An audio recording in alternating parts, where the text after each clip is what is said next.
제가 이 대한사랑 강연 전국 순회 이제 7회 강연을 갔는데 서울, 부산에 이어서 이번에 이제 세 번째 강연을 갖게 됐습니다. 다른 강연 때와는 달리 제가 하루 전에 왔어요. 요새는 뭐 서울에서 부산까지도 당일치기로 다 왔다 갔다 할 수 있지 않습니까? 제가 이렇게 하루 전에 딴 데와는 달리 하루 전에 온 이유는 정말 두말할 것 없이 망월동이죠. 그래서 또 이렇게 저희 아내하고 같이 왔는데 내일은 또 인천에서 해야 돼요. 혹시 제가 이제 이 나이에 돌아다니다가 쓰러질까봐 염려돼서 이렇게 왔으니까 여러분들 이해해 주시기 바랍니다.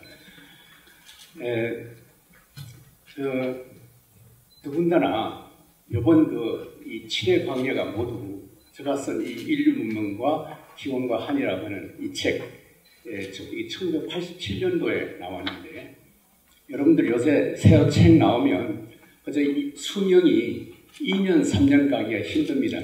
하도 새로운 정보가 많이 나오니까 책 써놓고 나면 그냥 그대로 휴지 조각이 되어버리는 거예요.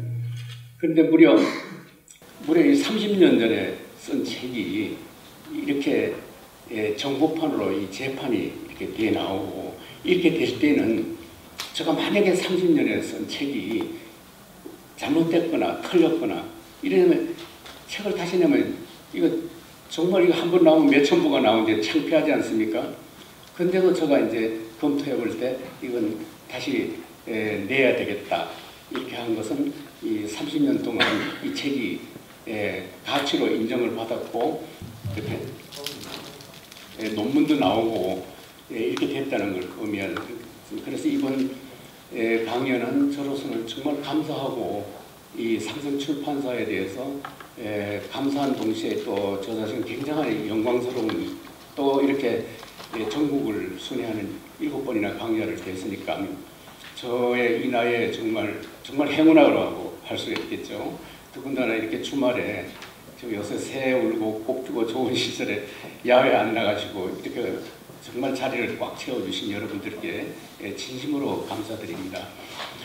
제가 80분 동안 얘기를 하는데 제가 조금 좀 얘기를 줄여서라도 더군다나 오늘 이 사계에 이 전공에 관계되신 여러 교수님들, 학계 인사님들이 많이 오셨어요. 그래서 좀 되도록이면은 질문을 좀 많이 받고 대화를 많이 하고 싶습니다.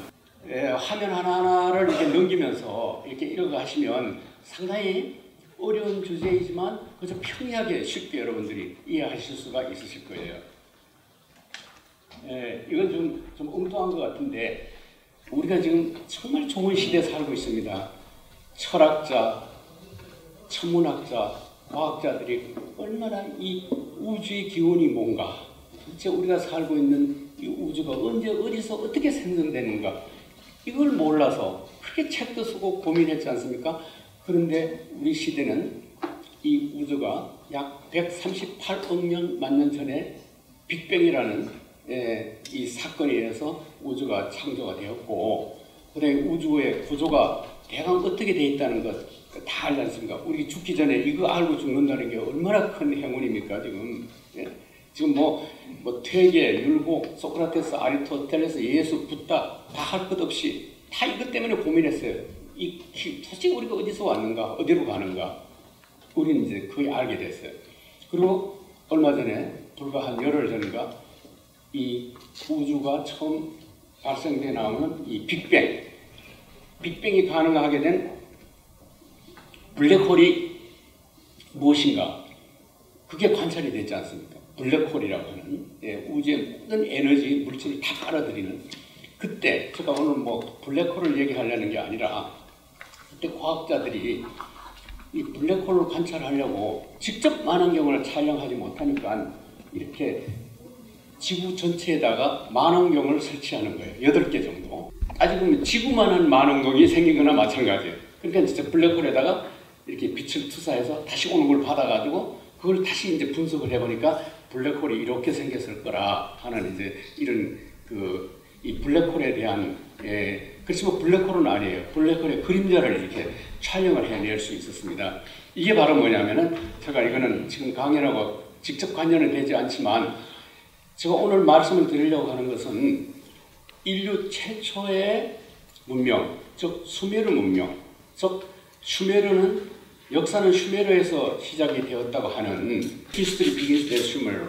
그러니까 이 슈메르를 알면은 인류 문명의 기원이 언제 어디서 시작되었다 하는 것을 알 수 있는 이 슈메르 문제. 슈메르는 어디냐면 바로 메소포타미아, 티그리스 유프라테스 강 유역에서 초고대 문명을 만들었고 지금까지 우리 모든 문명의 역사, 적어도 39가지 정도의 전부 새로운 사건들, 문자, 심지어 달력 사용하는 거, 건축, 심지어 뭐냐면 오늘 같은 이 교육지대에 그 어머니들이 치맛바람 뭐 이런 것까지도 인류 최초에 생겼던 사건들이 슈메르에서 시작됐다는 거예요.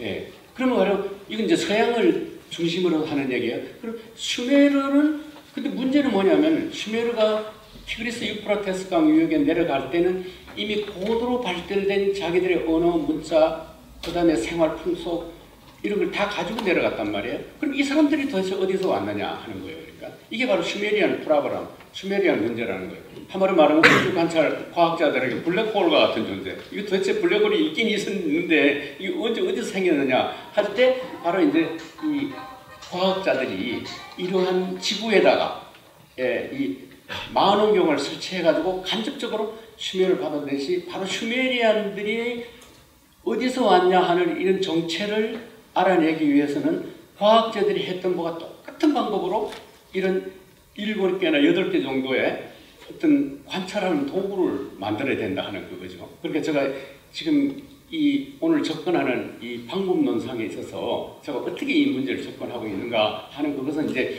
과학자들이 바로 블랙홀을 찾는 방법하고 같다. 그럼 제가 어떻게 이제 망원경을 설치하는가, 어떻게 해서 슈메리안을 정체를 알아보는가 하는 이제 그게 이제 문제가 되겠죠. 제가 이 책을 30년 만에 다시 발간하게 된 이유는 그때는 처음 나올 때는 제가 저자가 아니었고 편집을 했어요. 그동안 저 자신의 연구와 그다음에 저 책에 관한 연구한 이 학자들의 글을 이제 모아서 이제 내가 혼자 이제 단독으로 출간하게 됐는데 제가 이렇게 그 당시에 제가 이렇게 문제를 던져놓고 이 슈메르가 어디서 왔느냐? 바로 우리 동북아, 우리 한국 옛날 우리 고조선 땅 그곳에서 건너갔다. 여러분들 이게 사실은 이 과학자들도 가설을 던져놓고 그걸 증명해내기까지 조마조마하듯이 인문학도 마찬가지입니다. 이런 가설을 던져놓고 이 증명이 안 되면 이거 그야말로 홍길동이가 되는 게 아니겠습니까? 그러니까 나도 노심초사하면서 이걸 어떻게 인정을 받고 그 다음에 학자들이 내가 쓴 글을 갖다가 입증해 줄 것이냐 할 때 바로 이제 여기 이 안철수라고 하는 분은 바로 이제 그 히브리 대학에서 슈메르어로 박사학위를 받고 제가 이 책을 쓴 바로 직후에 한국에 들어오셨어요. 그래서 내가 야, 너 우리 후배예요. 이 슈메르하고 한국하고 같다. 이 슈메리안들이 분명히 이쪽 한국 어디선가 건너간 것 같다. 그런데 너가 지금 슈메르어를 공부했고 슈메르어 연구의 세계적인 권위자니까 좀 이걸 나 대신에 해달라는. 그러면 지금 말로 그냥 쌍수는 콧방구도 안 끼는 거예요. 한마디로 그 말도 안 되는 그 어거지 같은 소리 하지 말라고. 그런 수모를 내가 이제 들어가면서 이 조철수 교수가 하는 강연은 내가 하는 데마다 따라다니는 거예요. 따라다니면서 강연을 들으면서 너가 얘기하는 지금 당신이 얘기하는 슈메르의 이 말은 우리 한국말 이 말하고 같다. 점점 이 사람이 이제 세대가 돼가지고는 나중에 오만 슈메르 연구의 대가가 되어버렸어요. 이분이 이제 참 아까운 나이에 돌아가셨는데 젊은 나이에 돌아가시기 직전까지는 결국은 자기 전공 다 때려치고 슈메르어와 한국어 제가 연구한 이거 연구하시다가 돌아갔어요. 그래서 이제 서울대학교 어문학지에다가 저가 발표한 그 연구 내용이 옳다 하는 걸 이제 입증하는 글을 쓰셨고, 그 다음에 박기용이라는 또 이 교수가 또 슈메르어 토시하고 우리 토시를 비교하는 또 글을 쓰시고, 그래서 이게 서울대학교라고 하는 어문학지에 제가 쓴 이 책이 입증이 돼서 논문이 이렇게 들어갔습니다. 그래서 이게 이제 그야말로 이게 제가 이 슈메르 연구에 힘을 받게 되었고 동력을 받게 되었고 책이 다시 나오게 된 동기가 됐다고 하는 거. 예. 이건 이제 중요한데요. 이건 뭐냐면은 도대체 역사란 것이 무엇이냐? 이게 지금 이렇게 얘기하는 건 이 지금 대한사랑학회, 그다음에 우리 안경전 정도사님 저를 이렇게 내세우는 이유는 지금 하도 이 강단 교수, 지금 한마디로 현직에 있는 교수들이죠. 전부 이 환단고기를 위서라고 그러고 가짜라고 그러고 인정을 하지 않으려고 한단 말이에요. 그러니까, 예. 그러니까 여기에 대해서 이 대응을 해야 되겠는데 한마디로 해서 이 지금 아까 얘기한 대로 블랙홀을 조사하기 위해 특수한 방법을 동원하듯이 어떤 방법을 동원했는데 그럼 역사라는 것이 뭐냐 할 때 꼭 우리 한국 역사가 뿐만 아니라 이건 제가 이 세 가지를 얘기했는데 이것은 기독교가 도대체 기독교라는 것이 뭐냐, 기독교라는 걸 뭐를 두고 기독교냐라고 할 때에 이 요한 웨슬리라고 하는 감리교 창설자가 한 말이에요. 기독교라는 건 이 세 가지가 조건이 갖춰져야 기독교라고 할 수 있다. 저 기록, 한마디로 구약과 신약 같은 그 기록물이에요. 아주 중요하죠. 아주 중요합니다. 그게 이제 뭐 삼국유사, 그다음에 삼국사기 같은 이런 기록, 환단고기도 그 가운데 들어. 기록물이라는 게 가장 중요해요. 그럼 기록물만 가지고 그럼 기독교를 할 수 있느냐? 그러니까 사복음서, 그다음에 뭐 바울서신, 그다음에 모세오경 뭐 이런 것만 가지고는 기독교라고 할 수 없다는 거예요. 그 다음에 중요한 게 뭐냐면 전성이에요. 전성. 근데 처음에 기독교가 생겨가지고 쭉 지금까지 내려오면서 모든 그런 교리라든지 건물이라든지 뭐 사제제도라 이런 걸 다 포함해가지고서 그걸 기독교라고 할 수 있다는 거예요. 요번에 그런 그 프랑스의 천년의 이 교회 노트를 다 불타버리지 않습니까? 바로 그것도 기독교라고 본다는 거예요. 그렇지만은 사실은 이 전성이라고 하는 것은 원래 기록될 당시에 기독교를 많이 왜곡시킬 수가 있고 변질시킬 수가 있습니다. 이 전성이라고 하는 것은. 그렇지만 이 전성이라는 것도 바로 기독교라고 할 때 기독교 개념 속에 포함을 시켜야 된다는 거죠. 뭐 어거스틴이라든지 뭐 아퀴나스라든지 뭐 폴킬 이런 신학자들이 말하는 기독교 있지 않습니까? 이런 걸 제가 말하는 이 전성이라는 거예요. 참 오늘 이 기독교 보면 이 신학교 교육을 제대로 받지 못한 목사들이라는 게 전부 기록, 바이블 언니, 바이블 성경만이라 하는 이런 특히 침례교라 하는 우리 한교안 총리가 속해 있는 이 침례교라는 교단이나 기록물 외에는 그 성경 외에는 인정을 안 하려고 하는 교파가 있습니다. 여기에 대해서는 요 감리교 같은 이 교단에서는 아니다. 성경과 그다음에 전성, 예, 그다음에 제가 오늘 특별히 강조하려고 하는 것은 이 영감이에요. 역사를 기록하는 기록자가 밑도 끝도 없어요. 지금 현재 이 시점에서 정말 내려받는, 예, 역사를 기록한다고 할 때 그 영감이요. 이 영감이란 건 이 속에는 그러니까 역사를 기록하는 사람의 종교, 사상, 철학, 예, 그다음에 뭐 신비적인 체험 이런 것들이 포함되는 것이 바로 영감에 해당하는 거예요. 예. 자 보십시오. 지금 영감이 얼마나 중요한가 하는 거. 지금 이걸 우리 정산도에서 이 강정산 상제께서 지상에 내려오기 전에, 지금 이분이 이제 우리가 이 정산 사상을 일명 대순 사상이라 합니다. 대순. 한마디로 대순, 크게 순회하며 돌아다녔다. 내가 이 조선 땅에 내려오기 전에 어디를 돌아다녔냐 하면 내용이 대강 보면 이렇습니다. 저기 인도로 가서 인도를 다 순회하고 그 다음에 구라파를 다 순회하고 중국을 다 순회한 다음에 그래도 내가 어디에 내가 태어날까 가만히 생각하니까 팔로 전라도 전주 금산사 그 미륵군 전에 내가 태어나야 되겠다. 그래서 내가 바로 이 조선 땅의 불전 안에 내가 태어났다. 이게 바로 뭐냐면은 이 강정산에 이건 역사로 증명되는 겁니까? 기록이 있습니까? 전성이 있습니까? 그게 아니에요. 이건 뭐냐면은 그 개인이 개인이 영감으로 받는 거예요. 그러니까 예, 아시겠죠? 이게 기독교 같은 거 이게 뭡니까? 기독교 같은 경우는 바로 뭐냐면 밑도 끝도 없어요. 예수가 죽었다가 살아났다는 이 부활이라는 영감이에요. 예, 이 신약이라고 하는 거, 그다음에 이 기독교라는 거, 바로 이 예수가 살아났다고는 이 부활에 대한 영감을 받지 않았으면 기독교 자체가 성립 자체가 될 수가 없었지 않았습니까?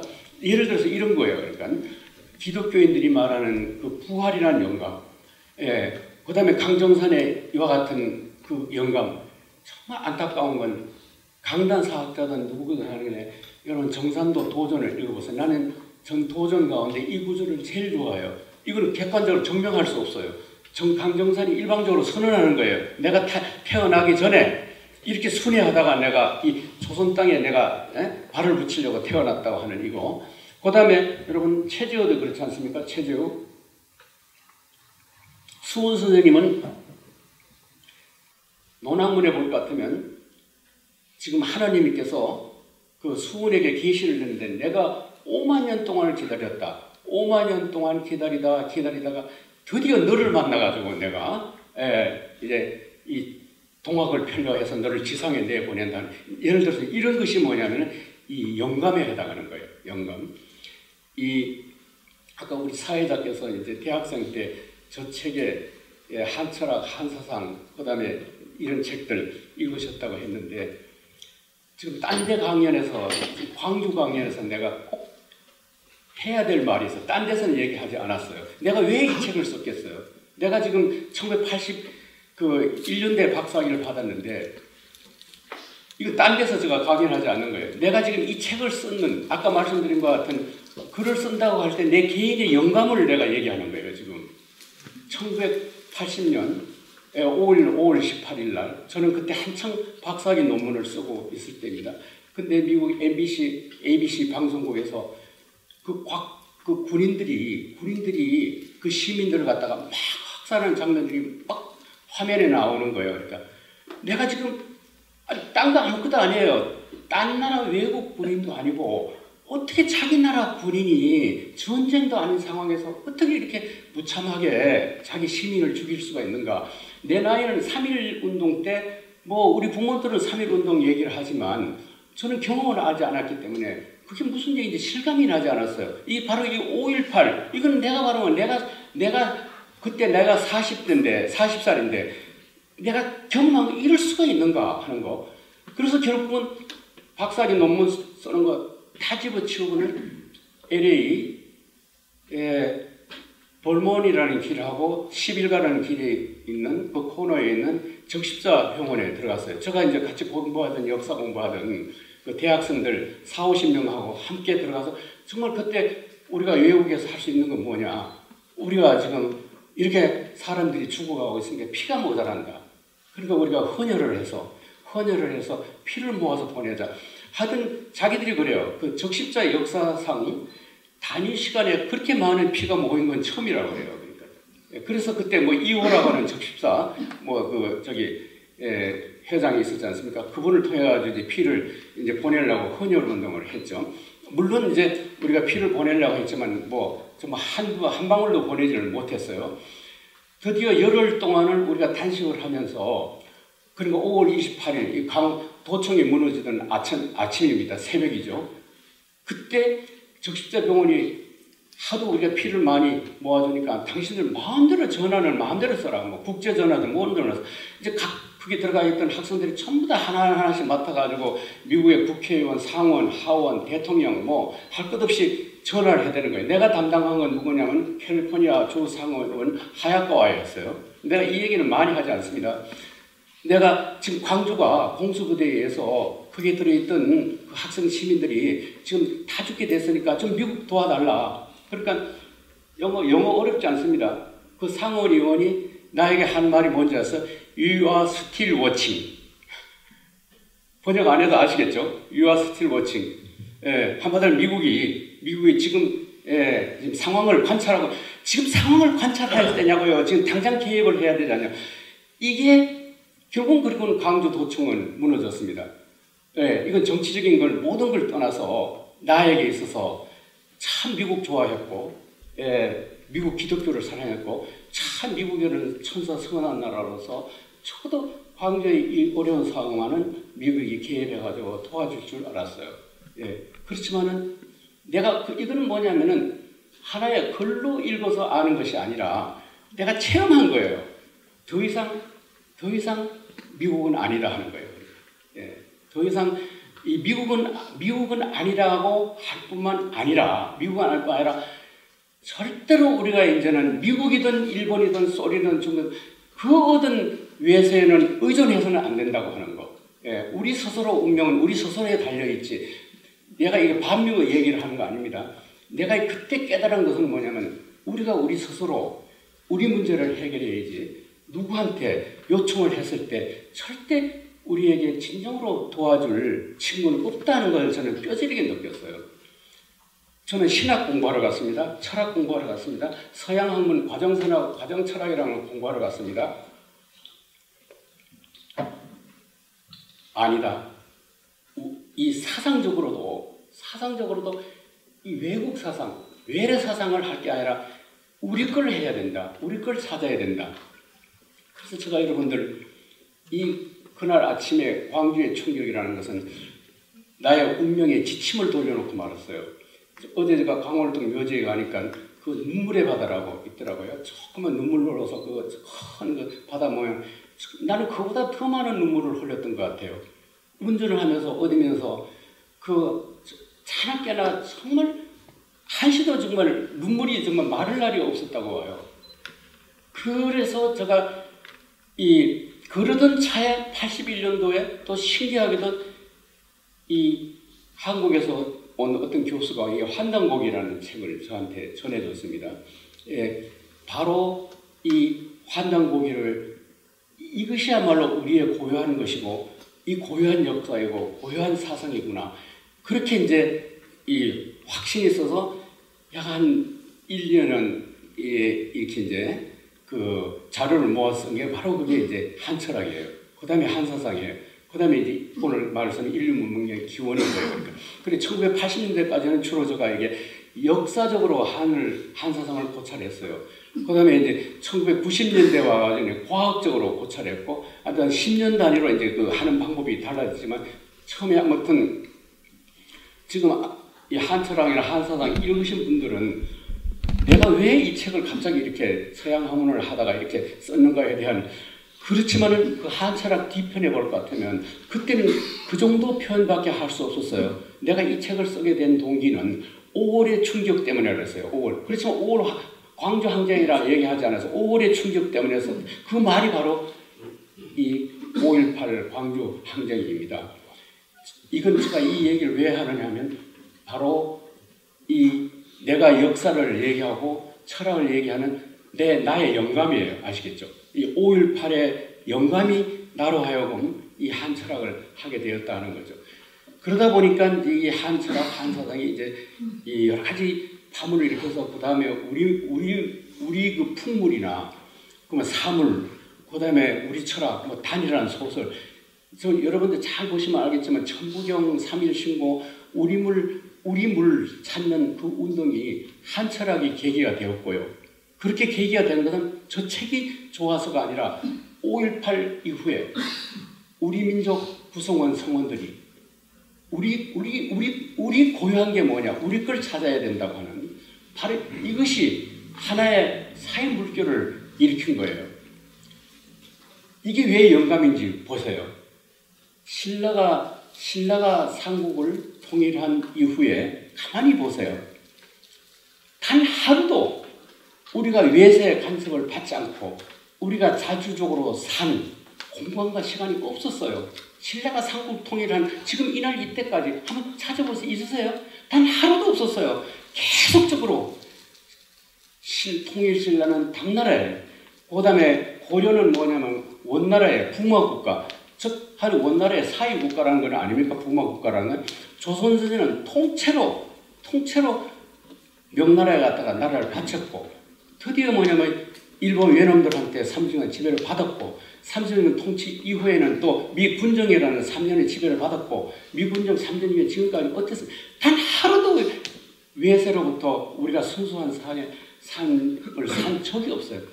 그렇지만 1980년 5월 18일부터 28일 탄인 열을 우리들이 일본도 외래도 어떤 외에서도 다 몰아내고 순수하게 우리끼리 살아본 딱 열흘 뿐입니다. 신라가 삼국 통일 이후에 우리 민족의 순수성은 딱 이 열흘 뿐이라고 나는 봐요. 여러분 내 말에 동의하지 않았어요? 열흘 뿐이었습니다. 네. 여러분들 광주에 계시지만 뭐 5.18 북한 그거 아무것도 아니에요. 이게 중요해요. 이 열흘 뿐이었어요. 열흘. 예. 그 당시에는 그거는 열흘 동안에 심지어는 뭐냐면 우리 정부도 없었어요. 우리 정부도 없었어요. 민족도 순수한 민족이 단 열흘 뿐이었어요. 예. 은행, 상점, 그 어디도 하나도 외국 같으면 이러한 폭동이 일어났다 그러면 은행부터 다 틀리고 금방 다 틀리고 상점의 물건 미국 보세요. 불만 정전만 한 1시간만 해도 아수라장이 되는 나라입니다. 한마디로. 이 광주 열흘 동안 정부도 없었고 어떤 외서도 없으면 정말 우리끼리 살아본 열흘입니다. 난 이 정신으로 책을 썼고 이 정신을 살려고 이게 바로 제가 얘기하는 내가 이 한철학 한사상을 한다고 하는 영감이라고 하는 그렇지만 우리가 알아야 될 것은 영감기 이전에 전성 그 다음 기록 이 영감에 너무 몰두한 진보 좌파 이런 사람들 공부를 안 합니다. 공부를 하면 그것만 강조해요. 그냥 광주 그냥 막 나는 그게 아니에요. 그러다 보니까 이 환단고기를 찾고 홍익인간 찾는 이것은 뭐로 몰리냐 하면은 참 아이러니합니다. 깡보수로 몰립니다. 지금 한국에서는 이 환단고기 찾. 그리고 또 환단고기 찾는 역사 연구한 사람들이 대부분이 뭐냐면 보수예요. 진보는 없어요. 그리고 지금 강단 사학자들이 이 바로 환단고기를 비판하는 이유가 가운데 가장 큰 이유가 바로 이 환단고기 찾는 이 환빠들이 전부 다 깡보수들이라는 거예요. 말해서. 예. 이게 박창암, 그 다음에 박정학, 뭐 한마디로 안호상, 그 다음에 뭐 송호수, 이 한단고기 찾는 이 환빠들은 진보가 없어요.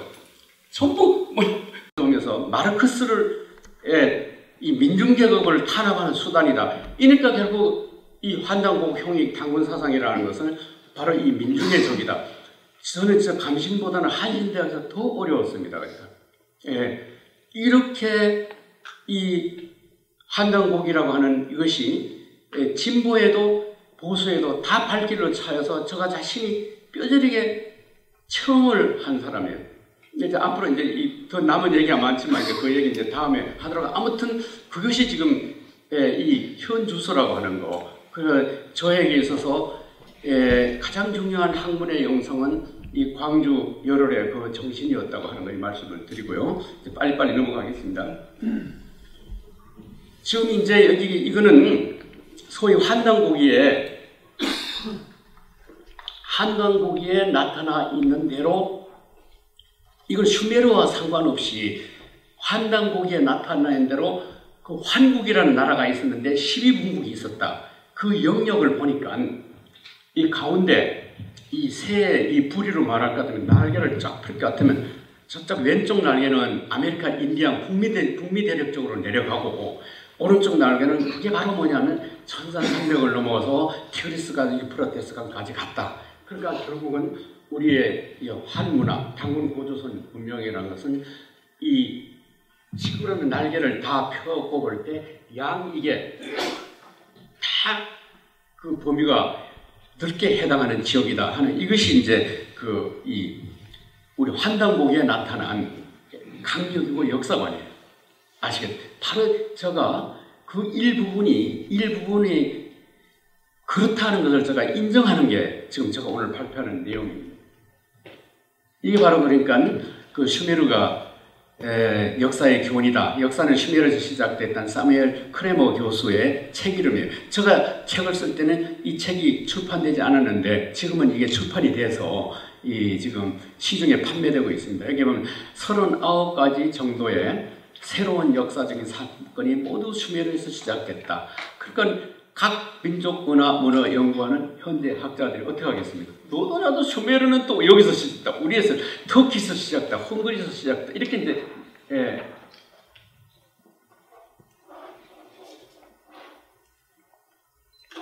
이제 보세요. 이제 여기 보시면 저쪽 맨 끝에 있는 책은 제가 이제 빨리빨리 넘어갈 겁니다. 아까 우리가 광주의 영감 이렇게 얘기하다 보니까 딴 데서는 이런 얘기 전혀 하지 않았습니다. 그렇지만 여러분들 광주에서는 제가 꼭 얘기해야 되겠다 작심을 하고 얘기하는 겁니다. 이게 바로 그러니까 저쪽 Chinese and 슈메르, 저거는 C.J. 볼이라는 사람이 아마 선교사였던 것 같습니다. 1925년도에 중국어와 슈메르.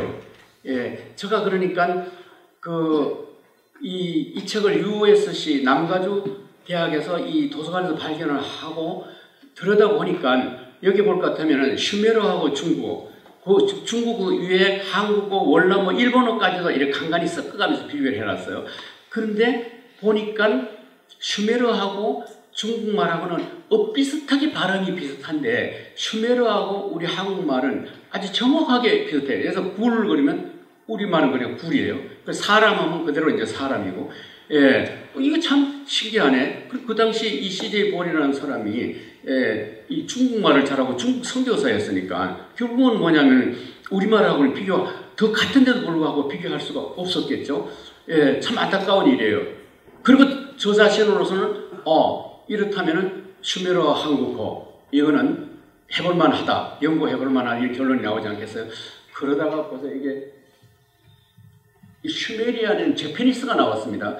이게 그러니까 제가 생각하기로는 1990년대 중반쯤 나왔던 것 같아요. 그러니까 요시하라라고 하는 아마 일본계 미국인이 아니었는가 싶어요. 그러니까 보시면 그러니까 슈메르어와 일본어, 그리고 바로 그러니까 이 슈메르는 일본에서 건너갔다. 이제 결론이 그거예요. 그러니까 저기 보세요. 왜 저렇게 저 정도가 될 것 같으면 슈메리안 코리안이 나와야 될 거 아니겠어요? 제가 그러니까 책을 써가지고서 들어오자마자 서울대학교 어문학과 교수 김방한 교수라고 돌아가셨어요. 지금 그분을 찾아가서 이거 당신 어문학자들이 언어의 기원에 있어서 이건 반드시 지금 당신들이 해달라고. 그러니까 학문적인 가치가 없는 비학문적인 얘기 하지 말고 한마디 말해서 커피를 한 잔 못 얻어먹고 쫓겨났어요. 지금 오늘 이날 이때까지 슈메리안 코리아는 못 나오고 있습니다, 선생님. 슈메리안 코리아는 지금 전 세계에서 대학을 세우면은 제일 먼저 세우는 대학이 무슨 대학이라 아세요? 학과가 건동아시아 학과예요. 니어 이스트 에이시아 학과. 왜냐하면 서양 문명이 거기서 시작됐으니까. 건동아 학과 안 만들면 그럼 문명의 기원을 모르게 되는 거죠. 전 세계 심지어는 서울대학교마저도 건동아 학과가 없습니다, 지금.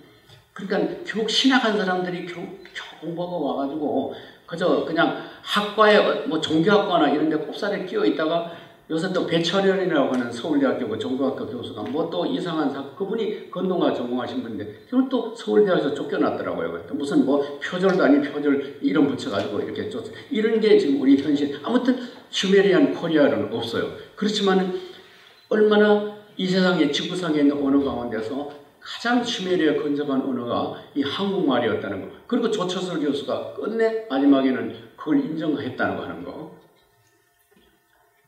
이제 제가 이제 많은 말을 갖다 이게 슈메르어다, 이게 한국어다 이렇게 하고 싶진 않아요. 가장 중요한 말 가운데 그리고 학계에서 공통된 이것은 뭐냐면 슈메르어다 하는 그런 것만 골라가지고 내가 한두 개만 소개해도 충분해요. 특히 뭐냐면 에덴 동산할 때 아주 중요한 말이지 않습니까? 누가 모르는 분이 없죠. 에덴 원래 의미는 에딘이에요.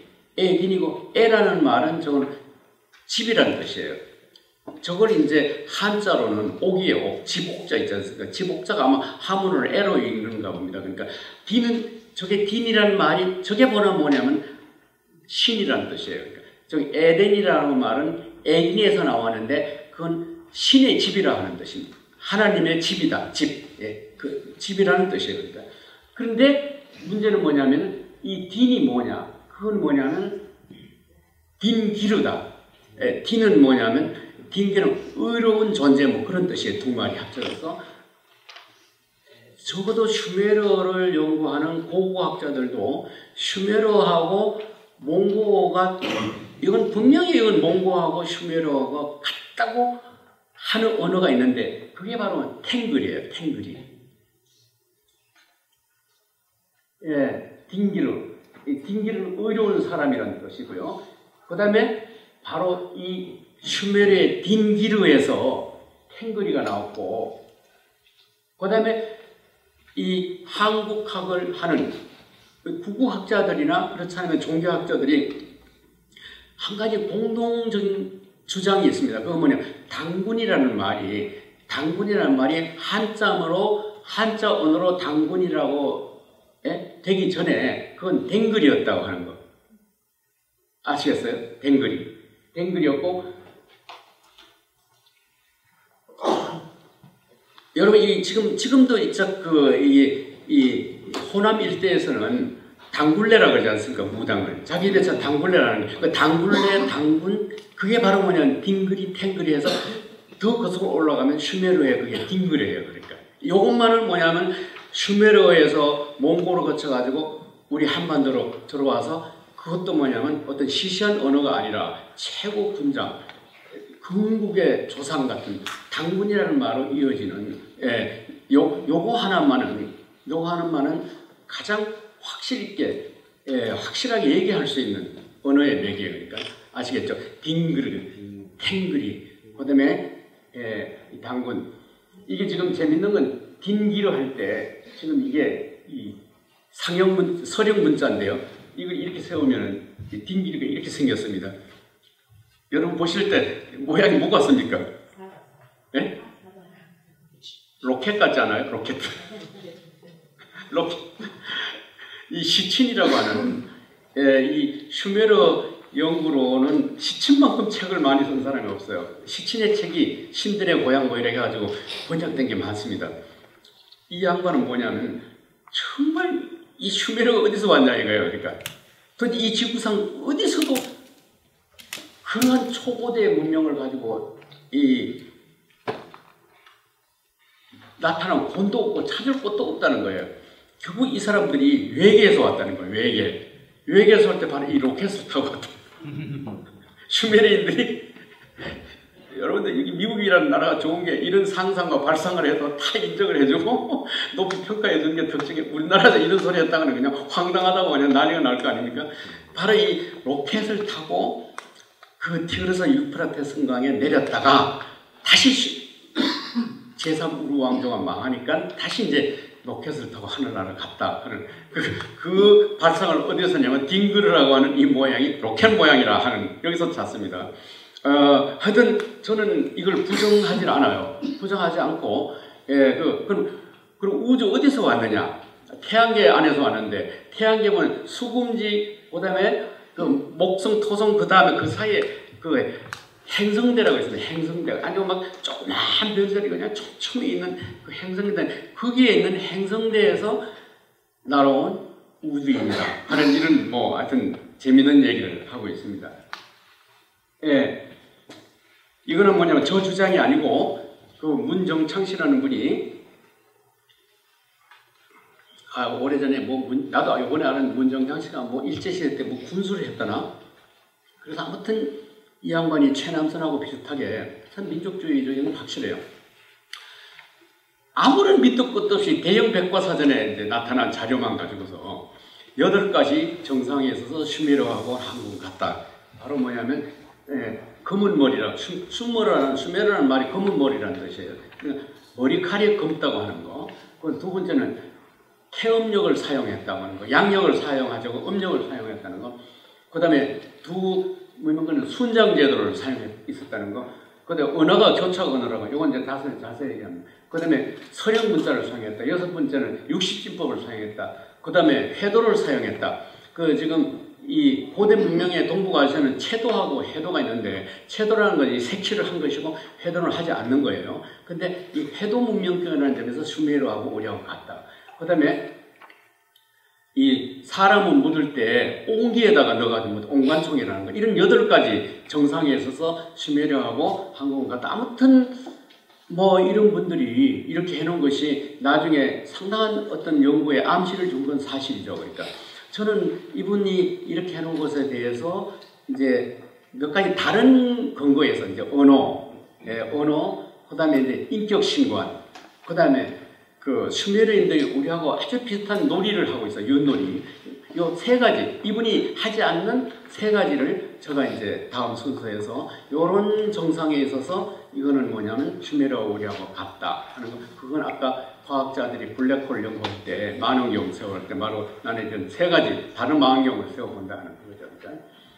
이거는 그러니까 그 아까 그 이제 이 슈메르의 도시 이름들이 이제 그 이 변에 내려가는 순서예요. 이제 그 다음부터 이제 슈메르하고 우리하고가 이 종교적인 신관에서 유사한 거, 이거 아주 중요합니다. 이거는 아주 앞으로 이제 제가 한국적인 신학을 쓴다 그러면 여기서 출발해야 될 거예요.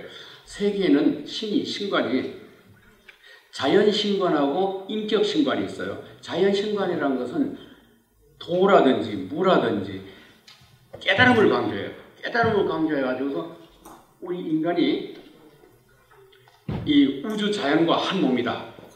그러니까 이 자연과 인간은 하나다. 이런 것이 자연신관이에요. 그와 반대로 어떤 인간하고 비슷한 존재가 있어서 우리가 잘못하면 벌도 주고 우리가 복을 비는 아주 복을 내려주기도 하고 화를 내려주기도 하고 뭐 인간과 같이 화를 내기도 하고 뭐 두말할 것 없이 여러분들이 기독교에 그 야훼나 엘로힘 같은 그런 신관, 그 알라 같은 거, 유대교, 기독교 이런 종교들이 가지고 있는 것을 인격신관이라고 합니다. 그러니까 그리고 인격신관이라고 하는 것은 인간에게 있어서 굉장히 중요한 역할을 하는 거죠. 우리가 정말 막 어렵고 배고프고 추울 때 어떤 초월자에게 빈다고 하는 거, 그분이 뭐 어떤 것을 해결해 준다는 거, 이게 얼마나 큰 힘이 됩니까? 이걸 인격신관이에요. 그러면 이 인격신관이 어디서 유래했느냐 하는 그거예요, 지금.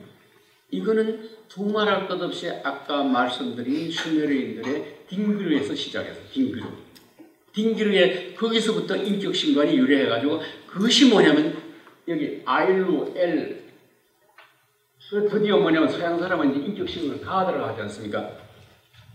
예. 지금 여기 보면은 딩기르루 하면 나의 하나님. 그러니까 나의 하나님이니까 이게 바로 인격신관이 되는 거예요. 나하고 개인적으로 관계되는 신이라는 거예요. 그의 하나님, 나의 주님, 나의 아버지. 이와 같이 나와 신을 개인적인 대화하듯이 연관시키는 거. 그 마치 내 아버지, 내 어머니를 부르듯이 신을 그렇게 부른다는 거예요. 바로 이렇게 부르는 인격신의 유래가 슈메르의 이 딩기르에서부터 시작이 됐다는 거예요. 딩기르. 무슨 말인지 아시겠죠? 예, 아마, 뭐 딩기르마, 무 이게 전부 여신이든 남신이든 그것이 바로 이 딩기르에서부터 시작을 해서 그게 기독교에 들어가줘서 바로 이 야훼 같은 인격신으로 변했다는 거죠. 그러니까 서양의 인격신의 윤회는 지금은 뭐냐면 그게 유대교, 기독교, 이슬람 같지만 그 이전에 슈메르에 있었어요. 인격신관이. 그 슈메르인들은 그럼 그거는 또 그 인격신은 어디서 유래했냐? 바로 우리 동북아의 우리 선도 문화에 있어서의 우리 신령님을 인격적인 존재로 보는 그런 맥하고 같다고 하는 거죠. 그러니까 안창범 선생은 그래서 뭐냐면 기독교도 전부 다 우리가 한반도 백두산에서 유래했던 건 이런 주장의 사진을 따지고 보면 이제 그 어원적으로는 슈메르하고 우리하고에서 인격신 개념이 같았다고 하는 거죠. 예, 이거는 그 지금 이게 좀 복잡해 보이지만 저기 보면 알, 그다음에 여기 감, 박, 닭, 그다음에 한 이렇게 있지 않습니까? 이게 지금 우리 민족에 있어서 우리 머릿속에 우리 마음속에 있는 신개념이 발달돼 나오는 순서예요. 처음에는 알이었어요. 두 번째는 금 같았어요. 그 다음에 닭이라고 불렀어요. 그 다음에 박이라고 불렀어요. 그리고 지금 우리가 하나님이라고 하는 훨씬 이제 철기시대 후기에 와서부터 이 한이라는 발음이 생긴 것도 하나님 이렇게 부르는 거예요. 그 이전까지는 금, 이런 일본 사람들은 감이라 하지 않습니까? 이게 바로 뭐냐, 우리의 한민족의 그 신의 이름이 곰 같은 이런 감금곰이 신일 때, 그때를 구석기 시대로 보고 있습니다. 구석기. 그 다음 박은 저건 특히 청동기 시대 때, 그냥 박역것의 해모수, 해보루 같은 밝고 환한 광명의 존재, 이건 전부 박이에요. 그럼 잘 보세요. 알감 닭박 할 때 이 알은 후음으로서 목구멍에서 나오고요. 그 다음에 기역은 뭐냐면 이 입천장 소리에서 나옵니다. 그 다음에 혀소리, 입술 소리, 혓바닥 소리가 나오다가 그 다음에 치음이 되다가 그 다음에 입술 소리가 돼요. 정확하게 우리의 신의 이름은 우리 목구멍에서 말이 터져나오는 순서대로 신의 이름이 발달한 거라 하는 거죠. 그게 바로 그러니까 김경작 교수 같은 분은 구석기시대, 신석기시대, 청동기시대, 그 다음에 철기시대 이런 그 과정이 알감닭박 같은 순서가 나왔다. 지금 이거는 여러분 중요한 게 소홀히 봐서는 안 될 게 나중에 나오는 신의 이름이 먼저 있었던 신의 이름을 갖다가 짓밟고 살해하고 그만 사용하지 못하게 금기어로 만들어버려요. 한마디로 말해서 이게 전형적인 기독교 같은 경우 야훼라는 신에 그 당시 뭐냐면 그 가나안 족속들은 바알이라고 하는 아스테르라고 하는 신을 자기들의 최고의 신으로 여겼습니다. 아스테르. 기독교의 남자신이 나타나면서부터 바알 가나안 종교는 전부 우상 미신이라 해가지고 그걸 전부 파괴하고 살해해버렸어요. 우리는 그렇게 하면 안 되는, 우리의 신개념은 그렇지 않다는 거예요. 나중에 나오는 말이 그 전에 있던 말하고 이렇게 겹쳐져서 한이 나중에 나오지 않습니다. 박담에 한이 나오는데 예를 들어서 나중에는 나오는 말이 먼저 올라가요. 그러니까 한박이 되는 거예요. 그러니까. 그 다음에 박 전에는 감이 있었는데 박 전에 닭이 있었는데 박달이 되는 거예요. 그러니까. 그 다음에 닭금 이런 식으로 해서 나중에 나오는 말이 자꾸 그 이전 말하고 자꾸 플러스 떡게 이래가지고서 우리 한이라는 개념이 형성된다 하는 거죠. 이 말은 먼저 있었던 신개념을 갖다가 악마화하지도 않고 짓밟지도 않고 더군다나 먼저 있었던 신이 여신이고 나중에 있던 신이 남신일 경우 남신이 여신을 억압할 뿐만 아니라 그걸 악마화시켜가지고 서양 역사에서는 남자 신은 전부 천사이고 여자 신은 전부 악마라는 결과가 나온 거예요. 그렇지만 우리 경우에는 이와 같은 각 시대마다 우리 목구멍에서 터져나오는 말들이 전부 제가 목화토금수라는 음향의 상생상극 관계로 넣어놓은 거예요. 그러니까 보세요. 지금 옛날에 아스테르나 바알 같은 그런 농경시대 여신들을 남자들이 나타나고 가지고 한 2000년 동안 이 문명을 지배하면서 다 죽였다고 했는데 지금 어떻습니까? 미투 운동을 통해서 여신들이 지금 다 살아나고 있지 않습니까? 이게 바로 내가 얘기하는 억압이 안 된다는 거예요. 이 신관이라는 것은 사라지고 없어지는 것도 아니고 아무리 악마라 하더라도 숨어 있다가 언젠가는 치밀어 올라와서 화풀이를 한다고 하는 거죠. 이게 바로 서양 문명의 비극이에요. 우리의 문명은 그렇지 않은 문명이었다 하는 거죠. 왜 오늘날 여성들이 이런 우리 전통 사상의 남녀관계를 무시하고 서양의 잘못된 미투 운동을 받아들이는지 참 안타까워요. 여기에 문재인 대통령이 좀 말 한마디 잘했더라면 전혀 여성표 얻으려고 그냥 여성이 옹호하는 말을 하다가 특히 20대 남자들이 한마디로 문재인 대통령을 돌격하고 나타나잖아요. 그때 우리 정산사상이나 통학사상에서 정음정량이라는 말 있지 않습니까? 정음정량. 이 말 한마디만 대통령이 딱 앉아가지고 우리 민족 전통의 남녀관계는 정음정량이 옵시다. 이 말 한마디 해도 정말 얼마나 못 있겠어요. 문재인 대통령 자신이 또 남자나 여자 가운데 한 편을 들었다.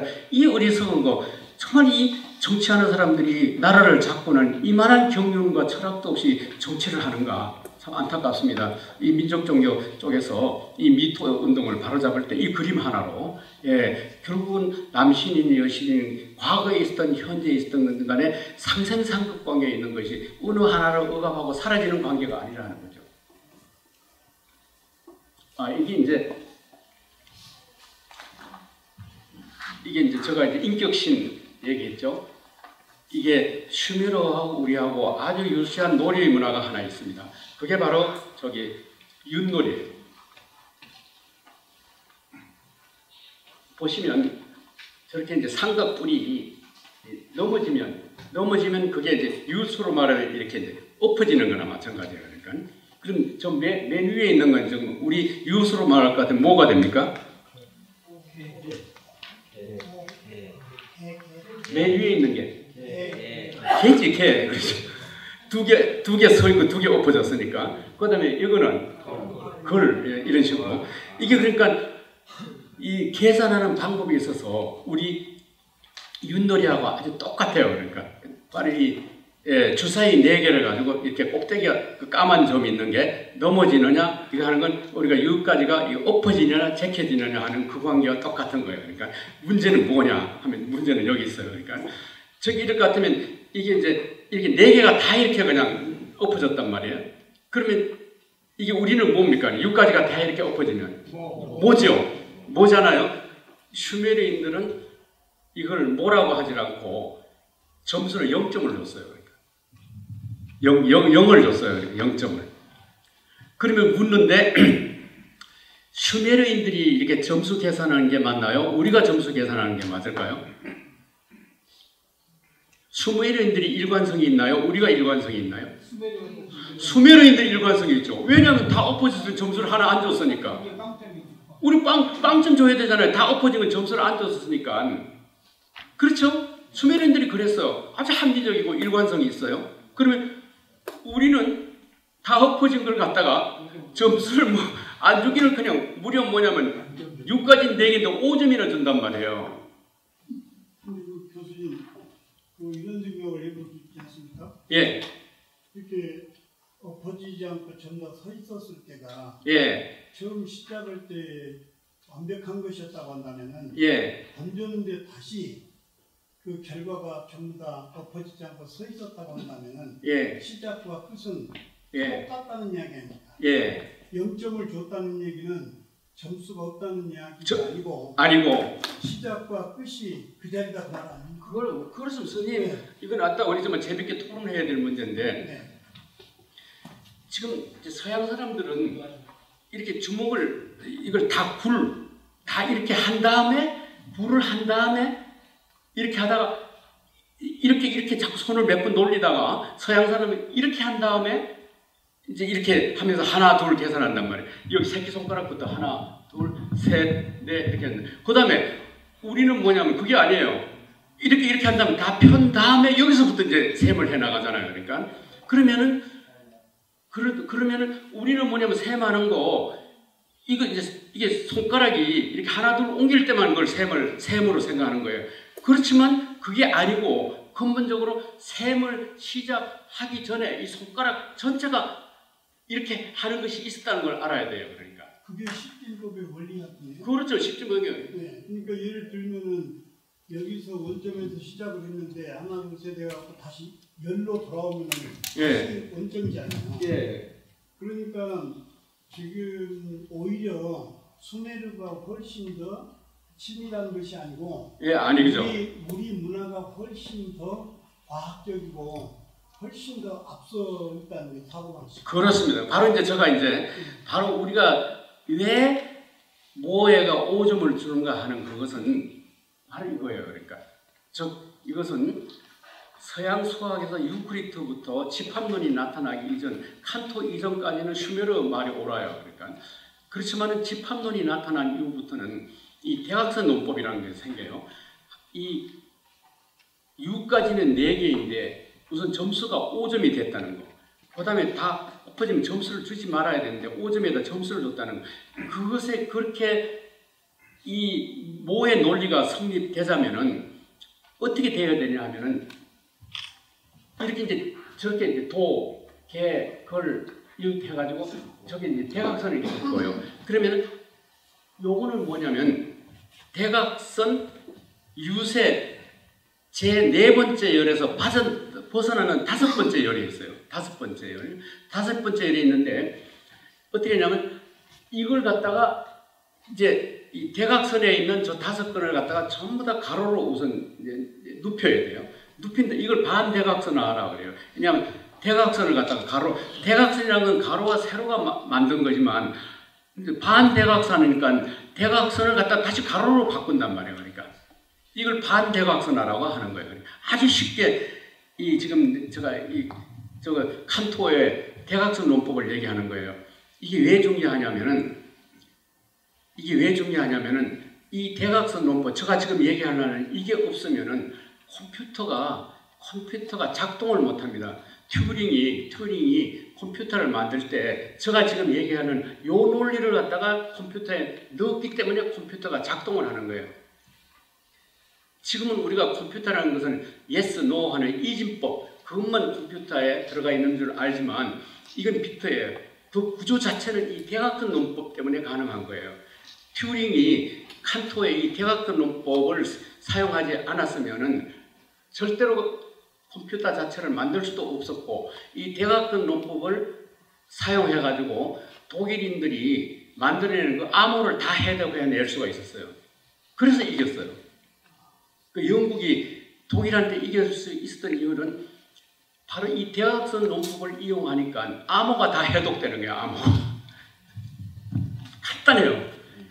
이 대각선을 만들면 열외로 하나 벗어난다는 거, 그 다음에 그걸 눕힌다는 거, 대각선을 가로로 만든다는 거, 그 다음에 이제 반가치화라 하는 거예요. 까만 거는 하얀 거로 만들고 하얀 거는 까만 거로 이제 양은 음을 만들고 음은 양으로 만든다. 이와 같은 얘기. 요 두 가지. 그러니까 가로 세열에다 배열하고 이 대각선에 있는 것을 반대각선화 시켜서 반가치화 시키면 그래서 바로 여기 이제 이 5개가 생겨나는 거예요.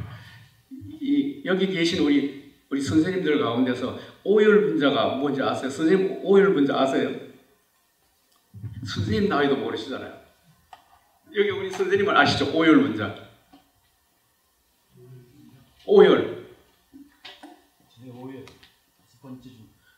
우리가 간첩을 가지고 오열이라 해요. 간첩. 6.25 사건 끝나고 전부 다 오열분자라고 그래. 이제 간첩이라 하지 않았어요. 그러니까 오열이가 거의 5번째 열에 있다는 거예요.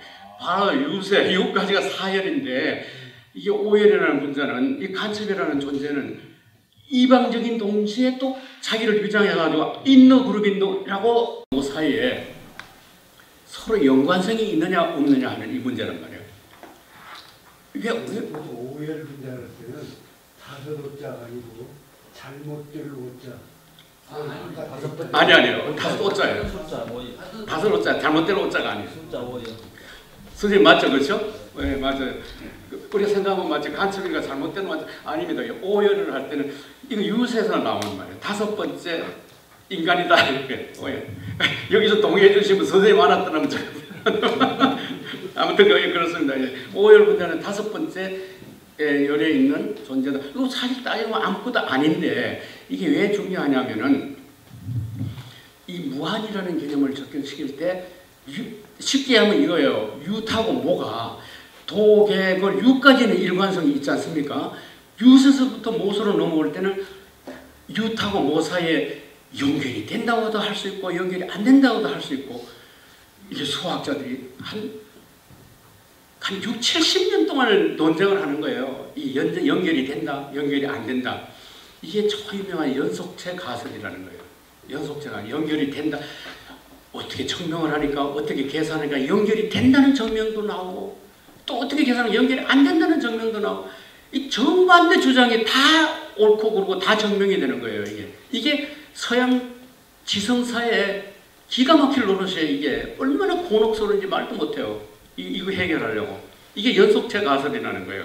드디어 1970년도 코헨이라는 수학자가 나와가지고 연결이 되기도 하고 연결이 안 되기도 하고 두 가지가 다 옳다.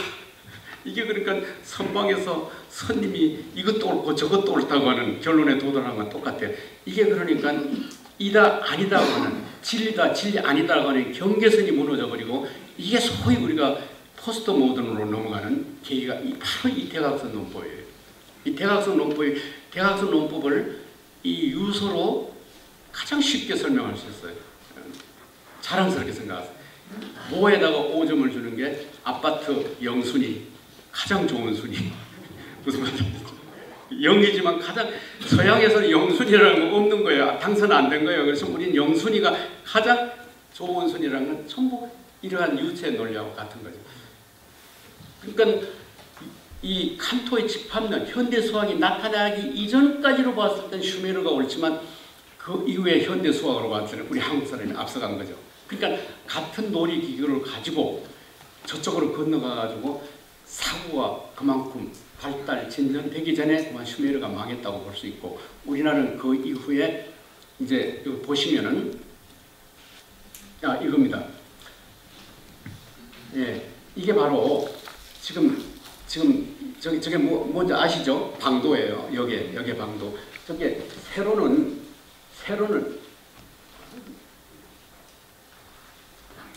아이고, 여기 있구나. 여기다. 여기 보세요. 여기 세로는 건께는 여기 전부 다 건이죠. 그 다음에 요거 택배는 이게 상하로 나눠지는데 밑에 있는 건 다 택배예요.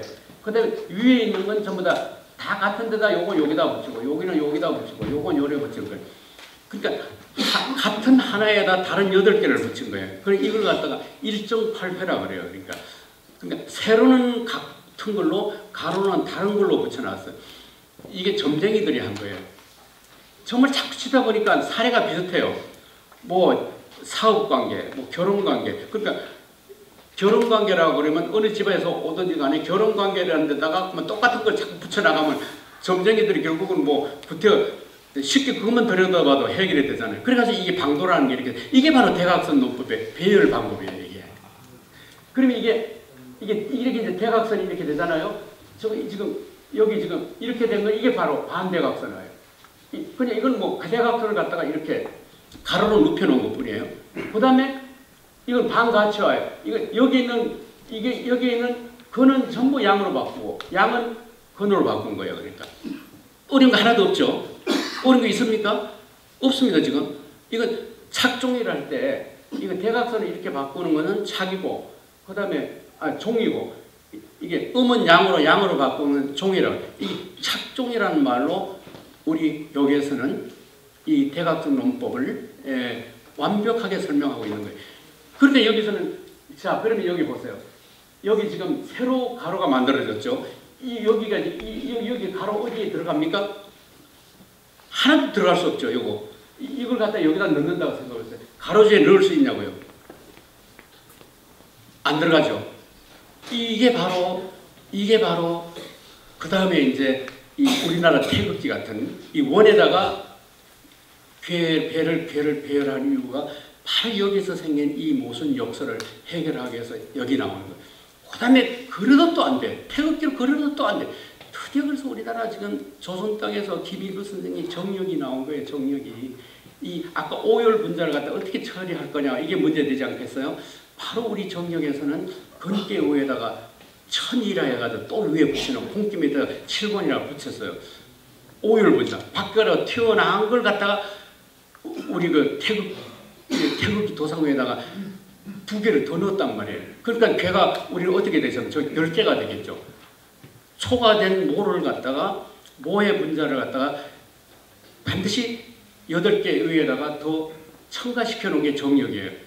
이게 이제 여러분 이게 이래 되면은 결국 우리가 윷놀이에서 모에다 점수를 주는 거나 중국에서 발달하지 않은 우리 조선 땅의 정력에서 그 초과분을 갖다가 계산한 건 똑같은 논리예요. 우리 한국 사람 조선 사고방식. 그 다음에 12몇 개. 괴가 이제 12개, 12개잖아요. 정다선은 14개라고 그랬어요. 14몇 개예요. 왜냐하면은 그 바로 동지나 춘분이나 하지 같은 낮과 밤이 같은 그걸 처리를 못 하잖아요. 그걸 빼버리라는 거예요. 그러니까 아니에요. 그걸 넣어야 된다는 거죠. 뭐 이런 식의 뭐를 갖다가 점수를 주는 거나 정사선에 12몇 개나 그 다음에 기일부의 우리 정력이나 그 논리가 다 똑같습니다. 골자는 제5열 분자를 인정을 해줘야 된다는 그 논리예요. 그걸로 한번 보세요. 그 시각에서 보세요. 우리 사상이 얼마나 위대한가를.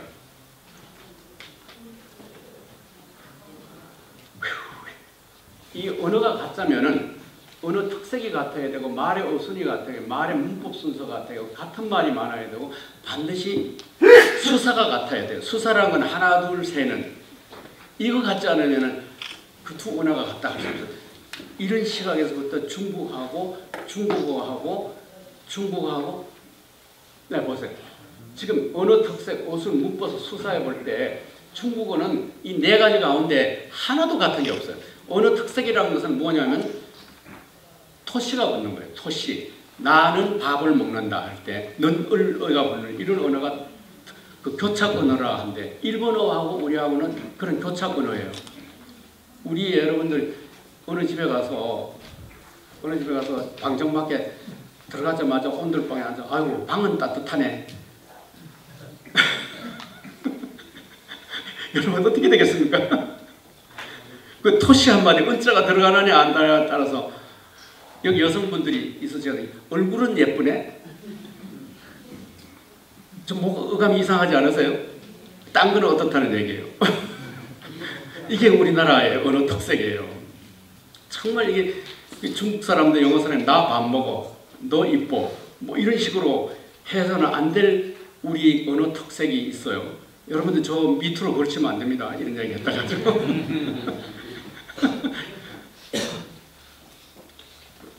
이런 특색이 슈메르하고 일본말하고 우리 같아요.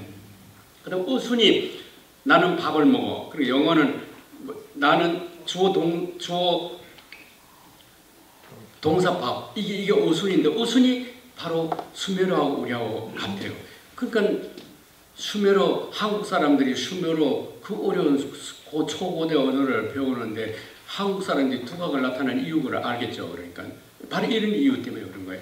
그다음에 문법 순서가 같고, 그다음에 수사. 그러니까 제가 이 네 가지 조건이 다 갖춰져 있는 건 이제 우리가 이제 우리하고 슈메르라고 하는 거예요. 이제 지금부터 여기 이런 것들 기, 것, 따름, 대 이거 전부 완전 명사가 아니고 불완전 명사잖아요. 이런 말들이 이 박기용 교수라는 분이 이런 걸 골라가지고 슈메르 우리 한국 갖다 정리하는 거예요. 저 기라는 것이 우리가 가장 고귀하고 흔히 많이 쓰는 말일수록 전부 다 저렇게 불완전 명사로 변해버립니다. 예를 들어 기라는 말은 옛날에 제사를 지내던 거룩한 장소를 기라고 얘기했어요. 아시겠죠? 그러니까 그럴 때 그게 그냥 나중에 흔히 너무 많이 써버리니까 불완전 명사가 되버려요. 기라 저기 기할 때 저기 슈메르어들은 장소 뭐 이런 곳 이런 걸 예를 들어 전부 여기 내가 얘기하는 기, 것, 따름, 대, 분 이런 말 같은 거는 슈메르어의 그 이 명사하고 똑같은 의미를 갖는 거라는 거죠. 그러니까 그다음에 이제 그 수사. 요건 제가 이제 아주 이 전문적이고 복잡한데요. 이제 책 글을 보시면 여기 나와 있을 거예요. 지금 우리가 쓰는 말은 하나, 둘, 셋, 넷 이렇게 나가지 않습니까? 그런데 우리의 수사, 셈하는 거 이게 뭐냐면은 김부식이가 써놓은 삼국사기에 보면은 그 지금 우리가 쓰는 수사가 아닌 수사가 그 기록되어 있어요. 이를 가지고 뭐라 그래? 아스라고 되어 있어요. 삼국사기에 보니까 바로 슈메르인들이 아스라고 했어요. 이건 지금도 수사로는 아니지만 써 있어요. 아직, 아침, 아시빨래. 그러니까 아시교 할 때 제일 처음 뭘 하는 걸 전부 다 아스, 아직, 아주마 이런 하는 것 같은 이런 그 남아있는 수사는 아니에요. 그렇지만 의미에 있어서는 처음이라고 같은 이런 슈메르에 남아있는 수사하고 삼국사기에 남아있는 수사하고가 그게 이제 같다는 걸 제가 이제 증명을 해 놓은 거예요. 그러니까. 근데 여기서 조심해야 될 거는 1하고 2가 이렇게 바뀌는 경우가 있어요. 그 경우는 전 세계 수사에서 아주 똑같이 나타나는 현상인데 그건 정 뭐냐면 한 두어 개, 서너 개, 서너 어떻게 하지? 그 인접하는 수사기가 뒤바뀌는 경우가 있어요. 예를 들어서 둘이 1이 되고 1이 이제 끝이 되는 경우가 있어요. 요점에 있어서 슈메르하고 우리하고도 완벽하게 같고, 그 다음에 이거 마야, 슈메르, 우리하고 같은 건데 5가지 셈하고는 여섯 번째는 다섯 하나 이렇게 한 거. 예를 들어서 이게 다섯이 이하인데 아스라 그러면 여섯은 이하 아스 이렇게 하는데 S가 되는 거죠. 예를 들어서 이런 식으로 이제 요 수사를 만든 점에서는 그 슈메르하고 우리하고 마야인하고 같다고 하는 거. 예. 이게 제가 지금 쭉 이제 그 슈메르 수사하고 삼국사기나 수사를 갖다가 이걸 이제 쭉 분석을 해놓은 거예요. 이걸 이제 조철수 교수가 이분 박사기 논문이 또 이거였어요. 슈메르 수사 연구였어요. 그래서 이걸 이제 제가 해놓은 거. 뭐 나는 좀 비판을 할 줄 아는데 하나도 비판하지 않고 그대로 인정을 해가지고 그 서울대학교 어문학제에 실렸다고 하는 거. 예. 이제 그다음에 슈메르인들하고 우리하고의 같은 DNA를 가지고 있다는 거. 다름이 아닌 이 고산숭배. 슈메르인들이 이 산악 어디에선가 살다가 평지에 내려갔단 말이야. 내려오니까 산이 없잖아요. 그러니까 거기다가 인조산을 만든 거예요. 인조. 이게 바로 뭐냐면 지굴라트라는 거죠.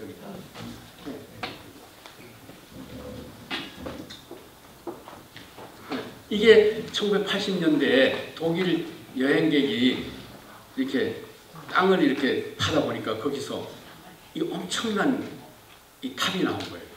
이게 바로 벽돌로 만들어졌는데 이게 지굴라티였고 슈메르인들이 이 평야에 내려가서 이 고산숭배의 유산으로 이 탑을 쌓아 올린 거예요. 그러니까 이 피라미드 정체가 뭐냐에 대해서 의문이 많잖아요. 이게 도대체 천문 관측소인가? 사람이 모여서 회의를 한 것인가? 그 다음에 사람이 가서 묻히는 무덤인가? 이 피라미드 세 가지 기능을 다 가지고 있지 않습니까? 그래서 도대체 이 피라미드 도대체 왜 만들어졌는가? 간단해요. 산을 보세요. 산에 올라가서 천문 관측하고 산에 올라가서 제사를 드리고 산에 모여서 집회를 갖고 그러니까 고산숭배가 그대로가 흔적이 바로 이 피라미드의 유산이라고 보면 되고요. 이게 그러니까 이 지구라트 즉 이집트인의 피라미드보다는 슈메르인의 이 지구라트가 적어도 2000년 3000년 앞서 있습니다. 이집트의 피라미드랑은 고작 해봤자 BC 한 2000년 전후잖아요. 그래서 이건 4000년, 4500년, 4000년 그때 만들어진 거예요. 이게 그러니까 이 고산숭배의 흔적이 가장 그 슈메르와 우리의 이 DNA가 같다는 것을 입증할 수 있는 증거가 될 수 있다는 거죠. 여러분 제가 여기 서울 강연 때 LA 얘기를 했어요. LA 가면 커리우시라는 산이 있지 않습니까? 그 산에 오면 새벽 4시에 되면 말이죠. 그냥 사람들이 빽빽하게 산으로 올라가요. 산으로 오면 아직도 뭐 그냥 깜깜하니까 사람이 보이는데 사방에서 막 그냥 떠드는 소리가 전부 그냥 한국 사람 목소리예요. 그 말은 뭐냐면은 그 많은 소수인족 가운데 왜 한국 사람들이 이렇게 산을 이렇게 좋아하는지. 예. 이게 그러니까 제가 사는 도봉산에 평일에도 그냥 메어지게 올라가요. 그 뉴욕타임즈에 코리안들은 마운틴 매니아라고 기사가 난 적이 있습니다. 그러니까 서양 사람들은 집을 살 때 수영장 부근에다가 집을 사고요. 우리는 꼭 나무나 숲이나 이런 산악 이런 걸 좋아하는 이런 이제 DNA가 바로 이건 뭐 우리가 이제 상상력이겠죠. 아무튼 슈메르인들이 어디선가 고산지대에서 내려왔다. 고산지대라면 바로 그 티그리스 유프라테스 그 위에 자그로스 산맥, 그 이후로 천산산맥으로, 그 다음에는 파미르 공으로 이어지는 하여튼 그 산악지대에서부터 내려왔다는 것이 바로 이 고산숭배가 이 DNA로 우리하고 같다는 중요한 단서가 된다는 거죠. 이게 그러니까 나중에 지굴라트가 인조로 이렇게 쌓아올립니다. 이게 바로 여러분 이 히브리인들이 볼 때 이놈들이 이게 도대체 창세기 6장에 볼 것 같으면 신나르 강야에 한 종족의 인간들이 떼를 지어 내려오더니 탑을 쌓기 시작하더라. 그래서 바벨탑이다. 이 바벨탑이라는 바벨이란 말이 히브리어로는 그게 혼돈이라는 뜻이에요. 혼돈이 아니에요. 엘이라는 신의 문이라는 뜻이에요.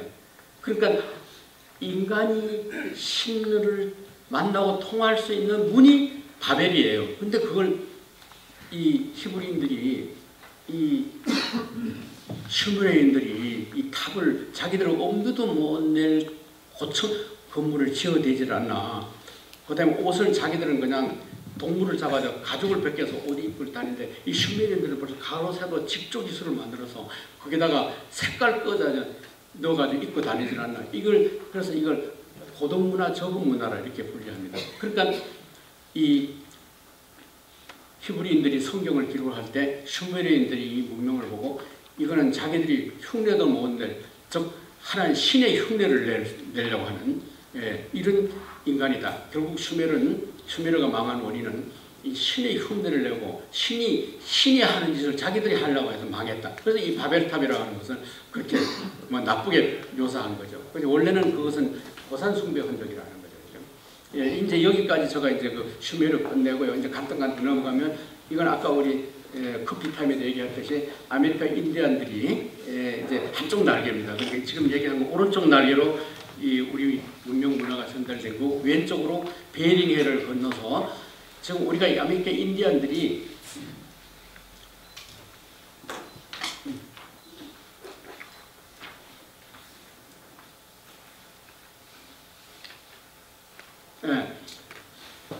인디안들이 지금 그 북미 대륙으로 건너간 것이 이거는 말이죠. 16,000년경에 북미 대륙으로 해서 저기 남미까지 내려간 거예요. 이게 가지고 페루라고 하는 페루 문명이라. 이게 16,000년 전에 간 거예요. 그 다음에 이 가운데는 뭐냐면 바로 이 캘리포니아까지 내려오고 그 밑에 이제 멕시칸까지 내려간 아즈텍과 마야 문명을 만든 거고. 그 다음에 지금 요것은 지금부터 4,000년 전에 겨우 건너가서 지금 알래스카의 이제 인디안들 적어도 이 3차례 거쳐서 이 베링해를 건너갔다. 이거는 그러니까 미국 대학 교수들이 인디안의 유래를 얘기할 때 이건 정설로, 이건 학구보다 한 정설로 되어 있어요. 모든 인디안들의 언어가 다 다른데 공통된 2가지가 있어요. 나와 너라 할 때 인디안들 나, 노이라 해요. 그러니까 요새 뭐 손성태라는 분이 우리 민주스테이동에 여러분 아시죠? 그냥 뭐 그분이 뭐 멕시코는 바로 그 이제 이 스페인들이 처음 와서 너희들이 누구냐 맥이고 한마디로 맥족과 이족이다. 그렇게까지 되면서 그냥 맥족과 이족이라는데 난 그렇게까지 얘기하고 싶지는 않고요. 2 언어가 있는데 나와 너라고 하는 면허가 나와 노이라 하는 데는 다 똑같다는 거. 그 다음에 장소를 의미할 때 그 그리고 우리가 무슨 터라고 해야 터라는 점에서 요거는 모든 인디안들이 공통적으로 가지고 있는 언어다. 근데 2 말이 다 우리말하고 유사하지 않습니까?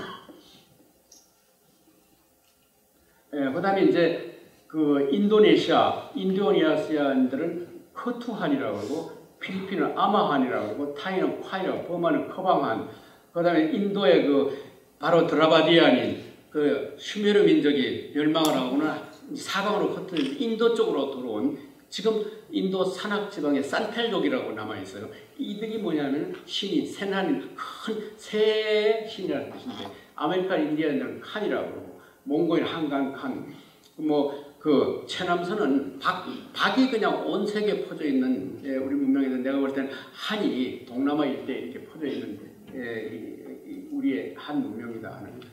이건 그러니까 탱그리 문화래, 탱글리즘이라고 하는데 마르크스 사상이 붕괴되면서부터 그 마르크스 소련의 연방의 지배를 받던 나라들이 독립대에 나와가지고는 뭔가 새로운 그 자기들의 고유 사상을 내세워야 될 거 아니겠어요?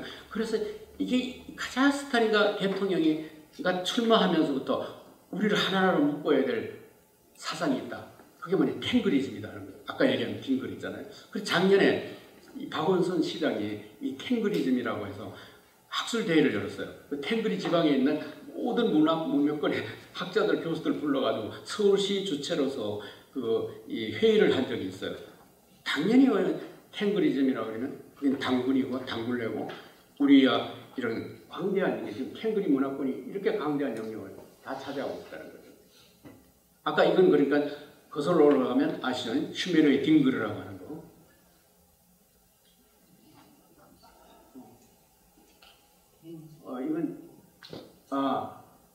이건 저기 이 한당국이 위서 문제에 관해서 아까 진보하고 보수 관계를 얘기하지 않았어요? 지금 이건 제가 뭐 부산 강의한테 다 보여준 장면이니까 이거 보세요. 제가 인민문화공전에서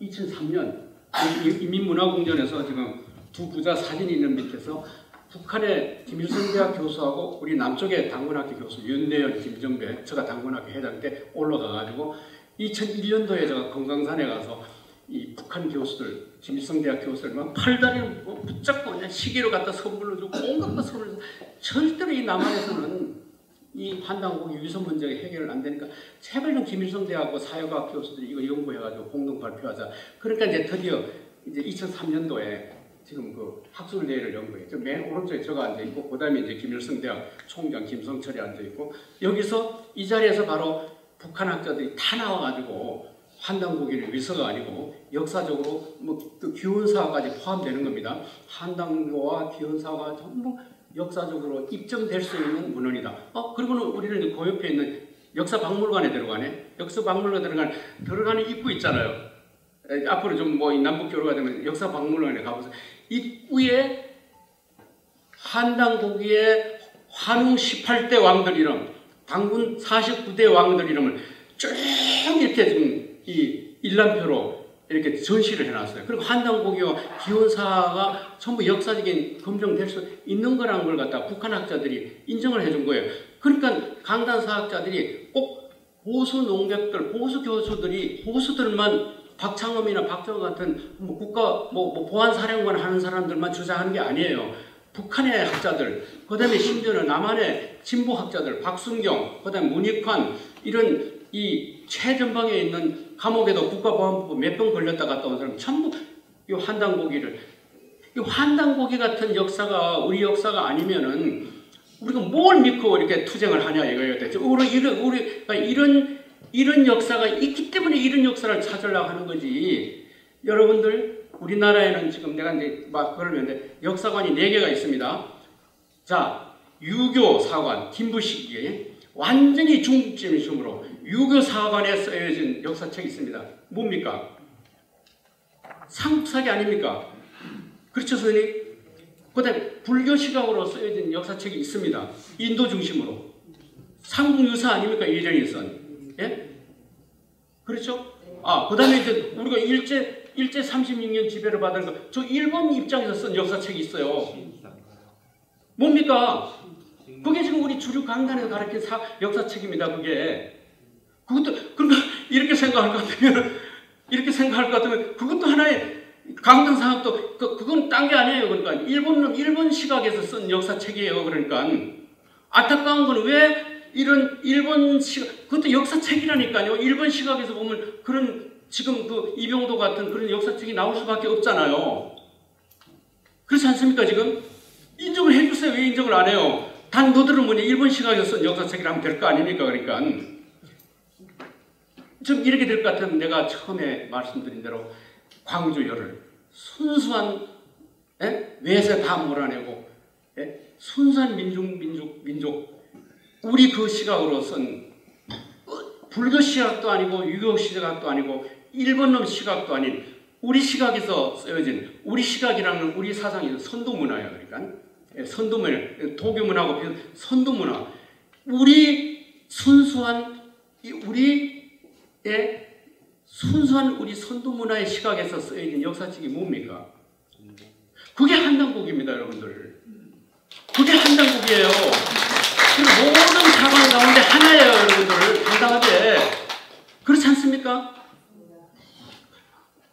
자, 두고 보세요. 그럼 저는 내버려 두세요. 일본 놈들 시각에서 쓴 저기 지금 강단 사학에서 수백 명이 지금 중고등학교 그래서 서서 가르치는 저기 어떤 역사의 심판을 받는가를 보시라고요. 쭉 이 구약성서라는 것도 신약성서라는 것도 자기들의 영감 사관이 있어요. 구약성서는 딱 한 가지뿐입니다. 모든 사건, 모든 내용이 전부 다 모세가 출애굽을 했다고 하는 애굽에서 우리를 데려오는 그 시각에 쓰여졌어요. 그게 영감이에요. 구약성서에. 아시겠죠? 그거 외에는 아무것도 없어요. 그 다음에 신약은 뭐라고요? 신약은 예수가 부활했다는 그 시각에서 모든 걸 본 거예요. 우리도 그런 우리 시각에서 보는 여러분들 바로 광주 열혈 그 정신 아시겠죠? 예, 신라가 삼국 통일에 한 번도 우리는 우리끼리 순수하게 살아본 적이 없어요. 그 시각하고 바로 환단고기의 그 시각하고는 같은 겁니다, 여러분들. 다른 거 아닙니다, 그러니까. 내가 지금까지 한 번 추구한 것도 그거고 목소리 빠져나가도 그거는 버릴 수가 없는 거예요, 그러니까 그게. 예, 여러분들 저 얘기를 마치겠습니다.